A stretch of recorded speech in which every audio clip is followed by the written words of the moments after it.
I don't think I could ever write for characters that aren't mine. They don't live in my head or talk to me. How do I know what they want to do?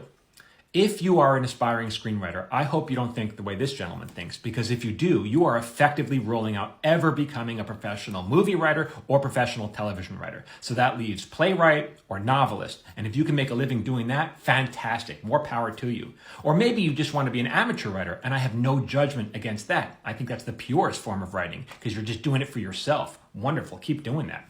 But you think you're going to make a living selling original screenplays? That's crazy hard. More than likely, you're going to sell your first piece if you're lucky, and your agent's going to say, fantastic, kid, let's start making some money. Your agent's going to set you up on a meeting with the Warner Brothers. They have the rights to some intellectual property, maybe the rights to a novel. And they're going to say, hey, kid, we want you to develop this into a movie. And you're going to say, oh, I can't do that. Those aren't my characters. And then Warner Brothers is going to say, well, what if we give you this large sack of money? What about now? Sorry, I can't do that. They're not my characters. Seriously, kid?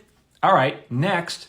You can rule out ever writing on a Marvel movie or whatever. Those aren't your characters either. Good luck. Even the best professional television writers, they have written on other shows. That's how you make money. That's how you learn the craft. These are characters that they didn't create. And then after you do that long enough, you earn enough capital to have the right to pitch to a network, right? They don't just let people come in off the streets. You have to know what you're doing, and that's how you earn the right to do it. I also don't even believe what you're saying here, that these characters don't live in your head or talk to you. I've been a professional TV writer for 26 years. I wish my characters would talk to me. They don't say a damn thing. Why not? Because they're not real. I'm real. I create the characters. I come up with the situations to put them in, and then I ask myself, what would this person say if they were real? What would they say in this situation? Often it's very hard to figure that out, but when I do, great. That's how I make my money, right? But it's work. I sit down at the keyboard and I'm working on it. They don't start talking to me.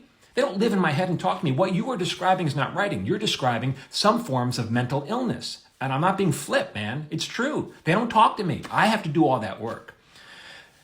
Truthfully, I don't believe what you're saying here. I don't think you can't do it. I think you don't want to. And that's fine if you don't want to do it. But I believe you can. You just don't want to study the craft. You don't want to take the time to learn how. Or you just don't want to, for whatever reason. That's totally fine. But don't say you can't. Say you don't want to, and there's a difference, right? Be careful of the lies you're telling yourself, because they'll screw up your life. They're insidious. You can do it, you just don't want to. For more tips, keep following me here at Michael Jamin Writer, and get on my free newsletter. It's free. It goes out every week. It'll help you out.